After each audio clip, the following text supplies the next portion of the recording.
Good morning, Eric and Alex. Alex, I did most of this based on what Eric's project needs, and I called Eric yesterday and told him that your project was very incredibly similar. So the only thing I've added is, since I don't have a brake press thick enough to bend a bend that is that long and out of 11 gauge stainless, no less. Each one of these seams would be reinforced. It'd be a welded seam reinforced with uh, angle iron, or angle stainless, more correctly. I was gonna the depth of your original model that you sent me, Alex, was 35 inches. I was just gonna add another inch so it was a standard countertop height. And then your project demands a lid, which I didn't model. But I think I've decided that a hinge at the back, if this is the front of the wash tank, I would hinge it at the back and put a mount and a couple of springs back here on the back to reduce some of the weight.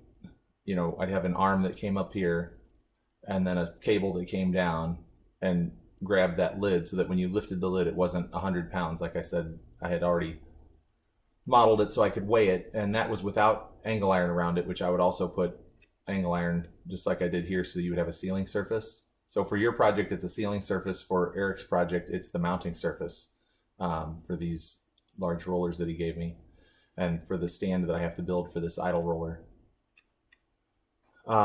Alex, I'd probably ask if you want a drip pan. I envision the pump sitting over here to the left, and then it should be sitting in a drip pan, so that when we come up here and plumb all these fittings, if anything drips, sits in the drip pan.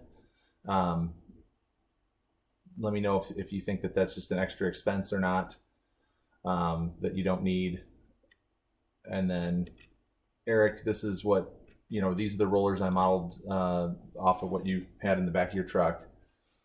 And then I imagine on your project, a 2-inch angle iron welded inside of that pan, or welded inside of the tub, I should say, and then a smaller 1-inch angle iron pan that you would shift over to fall out of this hole, right? So that's how you remove it, is to shift it over, and that's why I've cut these notches out, as that this is notched opposite, and then you could slide it over 2 inches and it would drop out.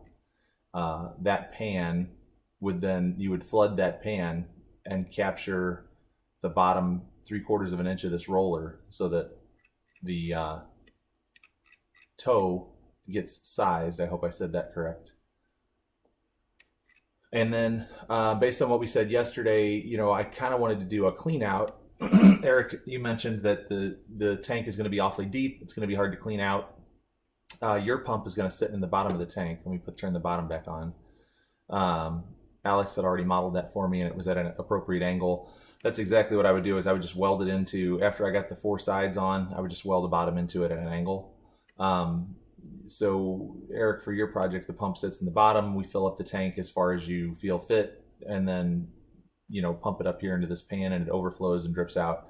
And if you really wanted to catch the fibers, then you could put a screen, so that as everything dripped out of the pan, the screen would catch those drippings before they went back down into the pump and clogged up the pump. But at any rate, your pump would sit in the bottom,